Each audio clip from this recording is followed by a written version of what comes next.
Në Vlorë po bëhen përgatitjet për sezonin turistik, ndërsa qyteti po përballet me mjaft sfida. Gjendja e infrastrukturës është e dëmtuar dhe financimet janë të pakta. Autoritetet vendore po i nxisin agjencitë turistike për bashkëpunim, sidomos në Kosovë dhe në Maqedoni. Korrespondenti ynë Raimond Kola bisedoi me nënkryetarin e Bashkisë së Vlorës, Arben Beqiraj, dhe përgatiti kronikën në vazhdim. Një udhëtim nga skela në drejtim të tunelit në Vlorë tani të lejon ta shohësh detin.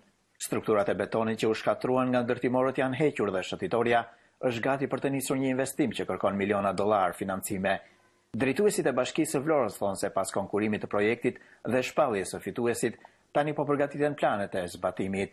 Financimi pritet sipas nënkretarit të Bashkisë së Vlorës, Arben Beqiraj, të nis pas sezonit turistik.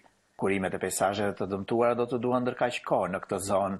Ndërkohë duhet thënë që përgatitjet nuk janë thjesht për sezonin, por në një periudhë më afat gjatë është projekti i mirënjohur tashmë për ndërtimin e shëtitorës së qytetit të Vlorës. Është një projekt i iniciuar dhe do të realizohet nga qeveria shqiptare.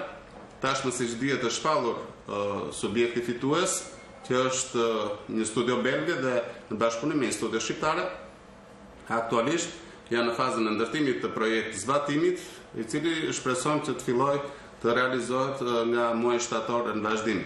Nënkryetari i Bashkisë së Vlorës thotë më tej se po bëhen përpjekje për një sezon të mbar, sidomos për sa i përket angazhimit të njësive vendore dhe operatorëve turistik për të paraqitur Vlorën në Kosovë, Maqedoni dhe viset e tjera shqiptare. Është vërtet, është krijuar një traditë shumë e bukur.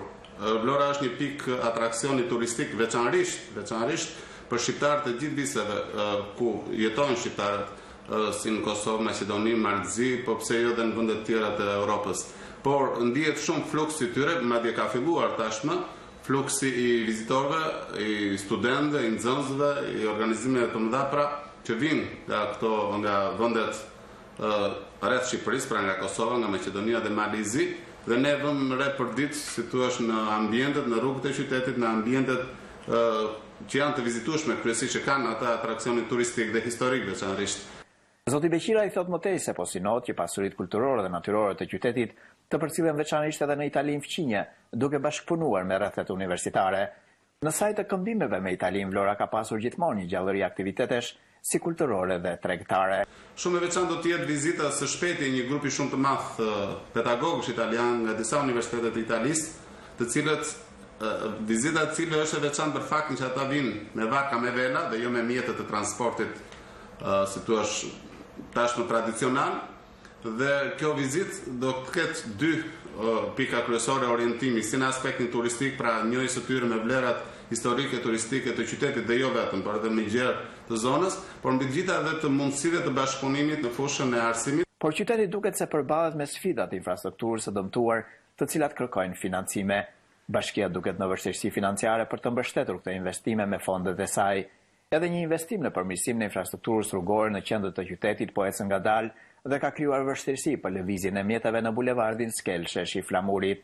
Nëse bllokimi i qendrës do zgjas, mund të sillte pasoja për sezonin turistik, vlerësojnë vetë qytetarët.